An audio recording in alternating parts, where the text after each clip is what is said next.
신방을 하다 보면 종종 그 집 안에 가장 잘 보이는 위쪽에 가화만사성이라 하는 현판이 붙어 있는 그러한 내용을 대하곤 합니다. 사람들의 기초생활 터전인 가정에서 가족 간에 화목하면 만사가 잘 되고 형통하여 성공하고 행복하게 살 수 있다는 뜻으로 그와 같은 현판을 붙여 놓았을 것입니다. 사람이 사는 세상에는 화목함이 없으면 실패하게 되고 또한 불행하게 되며 비참한 생활을 할 수밖에 없음을 우리는 늘 바라보고 있습니다. 우리는 그래서 불행한 사람들이 왜 불행하는가 하는 것을 바라볼 때에 그들이 언제든지 화목하지 못하고 불화한 대로부터 시작되었다고 하는 사실을 깨닫게 된다고 하는 것입니다.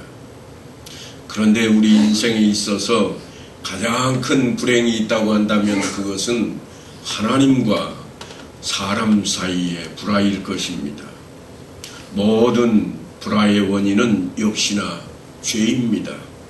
죄가 하나님과 인간 사이를 불화하게 만들었고 사람과 사람 사이도 갈등과 미움으로 갈라놓아서 서로 원수처럼 만들어 버리고 말았습니다. 그래서 이사야 선지자는 이렇게 외칩니다. 오직 너희 죄악이 너희와 너희 하나님 사이를 갈라놓았고 너희 죄가 그 얼굴을 가리어서 너희를 듣지 않으시게 함이니라.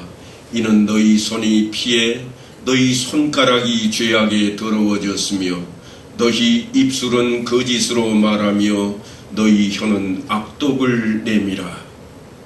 이처럼 죄가 사람으로 하여금 하나님과 원수가 되게 만들어 버렸습니다. 그래서 인생은 죽음의 형벌을 받게 된 것입니다. 그 죄 때문에 사람과 사람 사이에서조차도 서로 원수가 되어서 끝없는 싸움을 계속해가고 있습니다. 바로 그 문제를 해결하기 위해서 하나님께서 우리에게 명령하신 그 일이 뭔가 하면 화목하게 하는 방법으로 화목의 제사입니다. 사람이 만일 화목제 제물을 예물로 드리되 서로 드리려면 수컷이나 암컷이나 흠없는 것으로 여호와 앞에 드릴지니 그 예물의 머리에 안수하고 회막문에서 잡을 것이요 아론의 자손 제사장들은 그 피를 제단 사방에 뿌릴 것이라. 그는 또 그 화목제의 제물 중에서 여호와께 화제를 드릴지니 곧 내장에 덮인 기름과 내장에 붙은 모든 기름과 두 콩팥과 그 위에 기름 곧 허리 쪽에 있는 것과 간에 덮인 거풀을 콩팥과 함께 떼어낼 것이요 아론의 자손은 그것을 제단 위에 불 위에 있는 나무 위에 번제물 위에서 살일지니 이는 화제라 여호와께 향기로운 냄새니라. 이미 우리에게서 보이지 않는 제사법이라 그렇게 말하기 쉬울 것입니다. 그러나 이 제사법 안에는 우리에게 주는 놀라운 교훈들이 있습니다. 화목제를 드리는 방법은 번제를 드릴 때와 몇 가지 차이점이 있는데 물론 흠이 없고 살아있는 짐승으로 드려야만 합니다. 하지만 번제를 드릴 때에는 가죽을 제거하고 다시 말해서 가죽만 제거하고 나머지는 몽땅 다 불살라 드렸지만 화목제는 콩팥과 내장을 감싸고 있는 기름만 불사르고 고기 부분은 제사장과 제물을 드리는 백성들에게 다시 돌려주어서 먹도록 했다고 하는 것입니다. 그러니까 화목제를 드릴 때에는 눈에 보이지 않는 내장의 기름만 하나님께 드리고 있습니다. 그런데 왜 하필이면 콩팥은 기름과 함께 드리라고 그렇게 하고 있는가? 당시의 시대 정황을 좀 우리가 살펴봐야 할 것입니다. 우리도 흔히 사용하는 말이 있습니다. 그게 뭔가 하면 오줌 누러갈 때 마음과 돌아올 때 마음이 다르더라 하는 것입니다. 옛날 그 시절의 사람들은 마음이 어디에 있다고 생각했는가 하면 콩팥에, 다시 말해서 오줌을 누는 그 모든 기관에 있다고 그렇게 생각을 했습니다. 오늘날에야 나중에 가서 마음은 심장에 있고 또한 우리의 힘의 근원은 힘줄, 인대에 있다고 그렇게 이야기합니다만 그 시대에는 모든 마음은 콩팥에 있고 힘의 근원은 기름에 있다고 생각을 했습니다. 그러니까 지금 하나님께서 그 당대의 사람들에게 제물로, 화목제물로 드리라고 하는 것은 사람들의 마음과 사람들의 힘의 원천을 온전히 하나님께 드리라고 하는 것입니다. 이것이 하나님께서 제정하신 제사법입니다. 그런데 하나님께서 왜 그러셨을까요? 우리에게 뭔가 말씀하고 싶으신 것이 있는 것입니다. 눈에 보이는 부분인 살코기들, 다리들과 모든 살들은 사람들에게 돌렸습니다. 그리고 보이지 않는 콩팥과 내장을 감싸고 있던 기름을 달라고 그러십니다. 왜 그러시는가? 하나님의 마음을 먼저 우리가 살펴봐야만 하겠습니다. 이스라엘 백성들이 세상 나라들처럼 우리에게도 왕을 세워주소서, 눈에 보이는 왕을 세워줄 것을 요구했습니다. 그러자 하나님께서 당시에 사울을 택하시고 사울 왕으로 나라를 다스리게 허락을 하셨습니다. 사울이 왕이 되어 치세하고 있던 그때에 하나님께서는 사무엘을 사울 왕에게 보내면서 이렇게 전하게 하십니다. 여호와께서 왕에게 명령하신 바를 왕이 지키지 아니하였으므로 여호와께서 그의 마음에 맞는 사람을 구하여 여호와께서 그를 그의 백성의 지도자로 삼으셨느니라. 하나님의 명령대로 하나님의 뜻대로 하는 것이 하나님의 마음에 맞는 것이라 그렇게 말씀을 하시면서 내가 보는 것은 사람과 같지 아니하니 사람은 외모를 보거니와 나 여호와는 중심을 보느니라. 사도 바울은 그 말씀을 인용해서 당시의 이야기를 이렇게 사도행전에서 전합니다. 내가 이새의 아들 다윗을 만나니 내 마음에 맞는 사람이라 내 뜻을 다 이루리라. 하나님의 마음에 맞는 사람은 다름 아닌 하나님의 뜻대로 하는 사람이라. 그 이야기를 구약시대에도 또한 여전히 신약시대에 와서도 우리에게 전하고 있는 내용입니다. 하나님의 마음을 읽을 줄 아는 사람을 우리에게 소개시켜 주겠다 그러시면서 소개하는 인물이 누구였는가 하면 다윗이었습니다. 성경을 읽어보시면 아시겠습니다만 결코 다윗이 흠이 없는 사람이 아닙니다.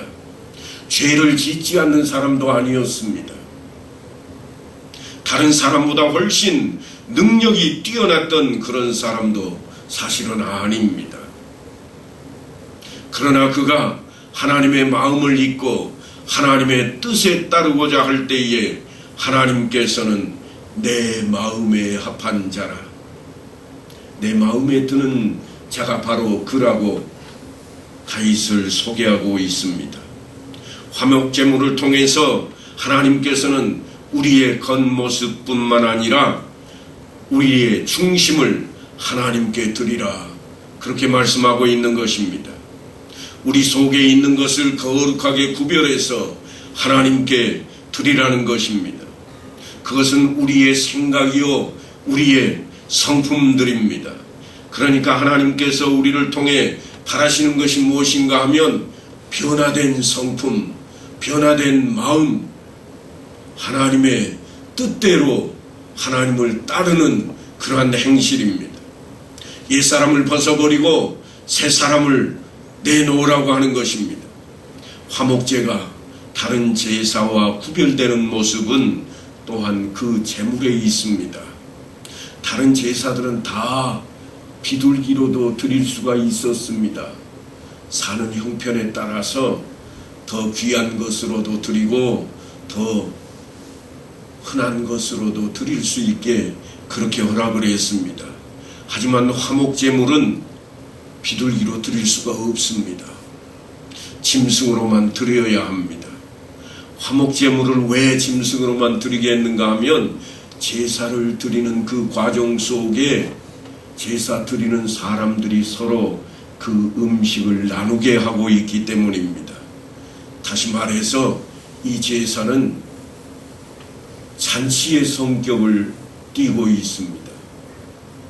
잔치의 성격을 띠고 있다 이 말은 뭔가 하면 음식을 온 동네 사람들이 함께 나눈다고 하는 것입니다. 내가 하나님 앞에 제사함을 얻었음을 감사함으로 드리면서 화목제물을 드릴 때에 그 제물을 통해서 나에게 죄를 지었던 사람을 용서하고 또한 내가 죄를 짓게 된 그 사람을 찾아서 용서해 달라고 그 자리에 불러서 함께 화목을 나누는 제사입니다. 그러니까 화목제는 기본적으로 감사를 드리는 제사입니다. 소제가 우리의 죄를 용서하심에 대한 감사였다면 화목제는 우리의 삶에 대한 감사였습니다. 화목제사에는 그 성격에 따라서 감사제와 서원제와 낙헌제로 세 가지로 구분을 할 수가 있습니다. 먼저는 감사에 대한 내용들이 등장을 합니다. 만일 그것을 감사함으로 드리려면 기름 섞은 무교병과 기름 바른 무교전병과 고운 가루에 기름 섞어 구운 과자를 그 감사 제물과 함께 드리라. 지금까지는 하나님 앞에 드리는 것은 유교병이 될 수가 없었습니다. 거룩한 날은 유교병을 백성들조차 먹지 못하게 했습니다. 그런데 화목제물을 드릴 때에는 유교병을 함께 드리라고 하나님께서 말씀하고 있습니다. 또 유교병을 화목제의 감사제물과 함께 그 예물로 드리되 그 전체 예물 중에서 하나씩 여호와께 거제로 드리고 그것을 화목제에 피를 뿌린 제사장들에게로 돌릴지니라. 거제로 드린다 하는 이 말씀은 높이 들어서 하나님께 드립니다. 그리고 내리는 겁니다. 내린다는 의미는 뭔가 하면 감사합니다. 받겠습니다. 그런 차원입니다. 그러니까 하나님께 드린다고 한번 들어 올리고는 그 뒤로는 그것이 누구에게로 돌아가는가 하면 제사장들과 제사에 함께 참여했던 사람들에게로 돌아갑니다. 그래서 그날 잔치상에 그 자리에 이 유교병들이 다 올라오게 되는 것입니다. 하나님께서 기름과 함께 태워서 소제로 드리라고 한 그 나머지들은 제사장들에게 돌려서 유교병과 고기를 먹을 때 함께 나누게 하고 있습니다. 거제는 다시 한번 설명을 드리자면 제사장이 제물을 높이 들어서 이것은 하나님의 것입니다. 그리고는 내리면서 주셔서 감사합니다 하며 그 제물을 하나님께 받는 그러한 형식을 이야기합니다. 또한 감사제를 드리며 누룩이 있는 유교병을 먹는 것은 성도들이 하나님께 감사하는 삶을 살지라도 우리 속에는 여전히 죄가 남아 있어서 우리가 죄를 품고 사는 존재인 것을 기억하게 하는 것입니다. 그러니까 우리가 죄인이라는 것을 잊지 말아야 할 것을 제사 때의 유교병을 통해서 다시 한번 깨닫게 하고 있습니다. 감사제는 하나님께서 베풀어 주신 복에 대한 감사입니다. 감사함으로 드리는 화목제물의 고기는 드리는 그날에 먹을 것이요 조금이라도 이튿날 아침까지 두지 말 것이니라. 감사제를 드리는 그 제물을 그날 다 먹게 했습니다. 내가 지금 감사제를 드리고 있는데 그 고기 한 마리에 많은 양의 고기를 아무리 제사장들을 뒷다리를 떼어줬다고 할지라도 어떻게 처분할 수 있을까요? 그 이야기는 다른 게 아니라 온 마을 사람들과 함께 잔치를 배설하라고 하는 하나님의 마음이 담긴 것입니다. 하나님께 감사하며 이웃을 생각하고 좋은 것을 나눌 줄 아는 그러한 사람들이 되어야 할 것을 요구하고 있는 제사인 것입니다. 조금이라도 이튿날 아침까지 두지 말라고 하는 것은 받은 복을 반드시 그날에 이웃과 함께 나누라고 하시는 겁니다. 화목제에는 감사제만 있는 게 아니고 서원제와 또한 낙헌제인 자원제도 있습니다. 그 예물의 제물이 서원이나 자원하는 것이면 그렇게 구별해 놓고 있는데요. 흔히 사람들은 서원을 자신의 소원으로 생각합니다만 사실은 그렇지가 않습니다. 서원은 맹세한다는 뜻을 가지고 있는 단어를 사용하고 있습니다. 하나님께 어떤 것을 자원해 드리기로 약속하는 맹세를 의미합니다. 그러니까 서원은 하나님께 드리기로 맹세하는 것입니다. 대표적인 서원이 뭔가 하면 나시린의 서원입니다. 나시린은 두 부류가 있는데 삼손이나 사무엘처럼 평생토록 나시린으로 살아가는 사람이 있는가 하면 일정 기간만 나시린으로 살아가는 사람도 있었습니다. 그래서 1년 동안만 성전에서 열심히 하나님을 섬겼던 사람들, 아주 짧게는 한 주간을 하나님 앞에 온전히 금식하며 섬겼던 사람들도 있었습니다. 이 사람들은 나시린에게 주어진 그 모든 법칙을 지켜야만 했습니다. 나시린은 사는 동안에 하나님의 일만 몰두하는 그 기간을 말합니다. 다른 일을 하면 안 됩니다. 나시린의 서원은 자진을 하였던 아니면 부르심을 받았던 하나님 앞에 구별되었음을 의미합니다. 그러니까 세습으로 이어지던 제사장들보다 훨씬 중요한 존재였고 구약의 선지자들은 대부분이 다 나시린이었다 말할 수가 있을 것입니다. 그 유명한 일화인 한나의 아들을 얻는 이야기가 바로 그 서원제로 우리 앞에 기록이 되어 있습니다. 왜냐하면 한나가 하나님 앞에 서원하여 그의 아들 사무엘을 얻었기 때문입니다. 한나가 마음이 괴로워서 여호와께 기도하고 통곡하며 서원하여 이르되 만군의 여호와여, 만일 주의 여종의 고통을 돌보시고 나를 기억하사 주의 여종을 잊지 아니하시고 주의 여종에게 아들을 주시면 내가 그의 평생의 그를 여호와께 드리고 삭도를 그의 머리에 대지 아니하겠나이다. 그래서 얻은 사무엘이 젖을 떼자마자 그를 데리고 실로에 있는 회막 성막으로 가서 여호와 앞에 서원제를 드렸습니다. 그리고 자원하여 드리는 낙헌제가 있는데 이 낙헌제는 특별한 이유 없이 하나님의 은혜에 감사해서 자원으로 드리는 것입니다. 오늘날 아마도 우리가 감사 헌금을 드리는 대부분의 제목들은 여기 등장하는 낙헌제라 그렇게 이야기할 수 있을 것입니다. 사소한 일상 중에서 하나님의 은혜에 감격할 때가 있습니다. 푸른 들녘을 바라보다가 문득 솟아오르는 감사하는 마음이 웅크하게 밀려오는 때가 있을 것입니다. 바로 그 마음을 자원으로 하나님 앞에 감사함으로 기꺼이 드린다는 그러한 단어를 사용하고 있습니다.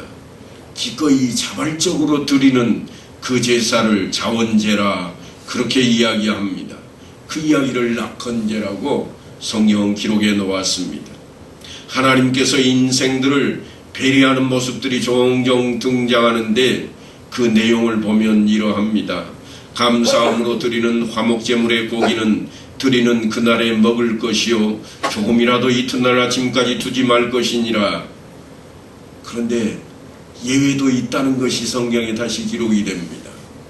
그러나 그 예물의 제물이 서원이나 자원하는 것이면 그 제물을 드린 날에 먹을 것이요 그 남은 것은 이튿날에도 먹되 그 제물의 고기가 셋째 날까지 남았으면 불사를 지니라. 그러니까 그냥 감사의 제물로 드렸던 것과 조금 다른 모습을 띠고 있습니다. 그래서 서원제나 낙헌제의 제물은 그 다음 날까지도 먹게 되었습니다.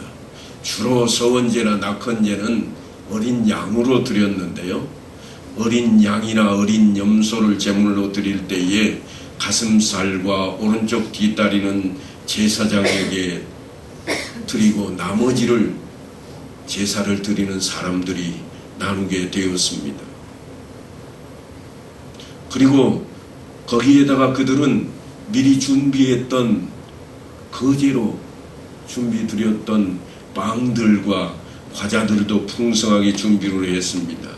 그러니까 대단한 잔치를 하는 겁니다. 마치 오늘날 우리들이 손주가 태어나면 돌잔치를 크게 하는 것과 같습니다. 70이 되면, 아니 요즘은 80이나 90이 되어서야 그런 잔치를 하기도 합니다만 마을 잔치를 하는 그것과 같습니다. 그러니까 이처럼 제물을 드리는 날에는 그 제물을 다 그날 길어야 이튿날까지 다 그것을 처리해야 되기 때문에 마을 잔치로 할 수밖에 없습니다. 옛날에 잔치해 보신 분들은 잘 아시겠습니다만 돼지 한 마리를 잡아도 뒷다리 하나쯤은 시렁에다 딱 걸어놓고 온 동네가 나머지 가지고 풍성하게 잔치를 베풀게 되었습니다. 이 집도 한 덩이 저 집도 한 덩이 떼어주어서 그날 저녁은 모두가 다 즐겁게 풍성함으로 화목을 나누었던 그러한 잔치 이야기입니다. 남녀노소가 따로 없고 빈부격차도 따로 없는 그러한 자리가 그 잔칫날이었을 것입니다. 그러니까 화목제는 받은 복과 좋은 일을 만난 것을 기뻐하며 감사하는 자리요, 또한 새로운 각오로 새 삶을 살겠다고 한 마을이 온전히 모여서 하나님께 감사하고 또한 그 잔치를, 그날 제사를 드리는 사람을 위해 합심하여 기도하는 그러한 날이었습니다. 만일 그 화목제물의 고기를 셋째 날에 조금이라도 먹으면 그 제사는 기쁘게 받아들여지지 않을 것이라 드린 자에게도 예물답게 되지 못하고 도리어 가증한 것이 될 것이며 그것을 먹는 자는 그 죄를 짊어지리라. 그러니까 감사의 제물들은 반드시 그 날에, 정해진 날에 다 처리를 해야만 했습니다. 만약에 처리하지 못했을 경우에는 그것이 먹어서만 죄가 되는 것이 아니라 그 고기가 부정한 물건에 접촉되었으면 먹지 말고 불사를 것이라 그 고기는 깨끗한 자만 먹을 것이니 만일 몸이 부정한 자가 여호와께 속한 화목제물의 고기를 먹으면 그 사람은 자기 백성 중에서 끊어질 것이요, 마을 잔치가 열릴지라도 모두가 다 참여한다고 하지만 그렇지 못한 사람도 있습니다. 부정을 달고 있는 사람은 함께 참여할 수가 없었습니다. 우리나라 관습 중에도 옛날에 보면 여러 가지가 있습니다. 사람이 돌아가시면 그 장례를 치르는 동안에는 가지 못하는 사람들도 있었습니다.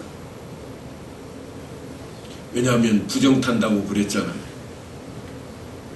성경에도 여전히 우리에게 부정한 것을 가까이 대하지 못하게 하고 있는 그러한 모습입니다.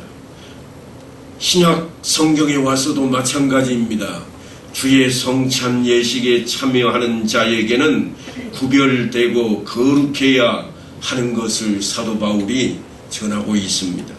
누구든지 주의 떡이나 잔을 합당하지 않게 먹고 마시는 자는 주의 몸과 피에 대하여 죄를 짓는 것이니라. 사람이 자기를 살피고 그 후에야 이 떡을 먹고 이 잔을 마실지니 주의 몸을 분별하지 못하고 먹고 마시는 자는 자기의 죄를 먹고 마시는 것이니라. 그러니까 거룩한 자리, 화목제사의 자리는 온 마을의 잔치를 펼치고 있지만 거룩한 자리요, 구별된 자리였습니다. 인간이 다른 동물들과 다르다고 하는 것은 일을 하고 기뻐 웃으며 기도를 한다고 하는 것입니다. 그러니까 우리는 인간다운 모습으로 살아야만 할 것입니다. 사도 바울은 우리에게 이렇게 전합니다. 항상 기뻐하라, 쉬지 말고 기도하라, 범사에 감사하라. 이것이 그리스도 예수 안에서 너희를 향하신 하나님의 뜻이니라. 하나님의 뜻입니다. 그 하나님의 뜻이 레위기의 제사법으로 우리 그대로 투영되어 있습니다. 우리의 신앙생활의 원형은 육신을 벗고 가게 될 영원한 나라, 천국입니다. 천국이 어떤 곳인가 하면 또 내가 봄에 거룩한 성 새 예루살렘이 하나님께로부터 하늘에서 내려오니 그 준비한 것이 신부가 남편을 위하여 단장한 것 같더라. 혼인잔치집과 같다는 겁니다. 화목제사는 천국의 즐거움을 이 땅에서 우리에게 맛보게 하는 그러한 제사로 등장하고 있습니다. 하나님과 더불어 그리고 이웃과 더불어 서로 나누며 웃고 잃어버렸던 즐거움을 회복하는 것입니다. 서로를 용서하고 관용을 베풀고 한 마음 한 뜻을 이루는 것입니다. 그것이 하나님과의 화목이요 이웃과의 화목인 회복의 자리입니다. 화목제사의 의의가 바로 거기에 있다 할 것입니다. 그것이 레위기에 등장하는 5대 제사 가운데 하나인 화목제사였습니다. 요한 사도는 이렇게 전합니다. 내가 이것을 너희에게 쓰면 너희로 죄를 범하지 않게 하려 함이라. 만일 누가 죄를 범하여도 아버지 앞에서 우리에게 대언자가 있으니 곧 의로우신 예수 그리스도시라. 그는 우리 죄를 위한 화목제물이니 우리만 위할 뿐 아니 온 세상의 죄를 위하심이라. 예수님께서 화목제물로 우리 앞에 서셨다고 요한 사도가 그렇게 설명하고 있습니다. 죄와 관련해서 화목제물이 되신 예수님께서 우리와 상관이 있노라고 말씀하고 있는 것입니다. 사도 바울도 이렇게 전합니다. 이 예수를 하나님이 그의 피로써 믿음으로 말미암는 화목제물로 세우셨으니 이는 하나님께서 길이 참으시는 중에 전에 지은 죄를 간과하심으로 자기의 의로우심을 나타내려 하심이니 곧 이때에 자기의 의로우심을 나타내사 자기도 의로우시며 또한 예수 믿는 자를 의롭다 하려 하심이라. 예수님께서 화목제물이 되신 것은 나의 구원과 직결되어 있습니다. 사랑하는 성도 여러분, 화목의 제사는 감사의 제사일 뿐만 아니라 기쁨을 나누는 제사이기도 합니다. 죄로 인해서 가로막혔던 하나님과 우리 사이가 회복되고 또한 화목하게 되는 자리요, 이웃들과 함께 서로를 용서하고 하나를 이루는 그러한 화목의 시간이 되는 것입니다. 그러므로 우리를 하나님과 화목하게 하신 주님의 그 사랑 안에 기쁨으로 하나가 되는 회복의 삶이 우리 앞에 펼쳐지게 되기를 간절히 축원합니다.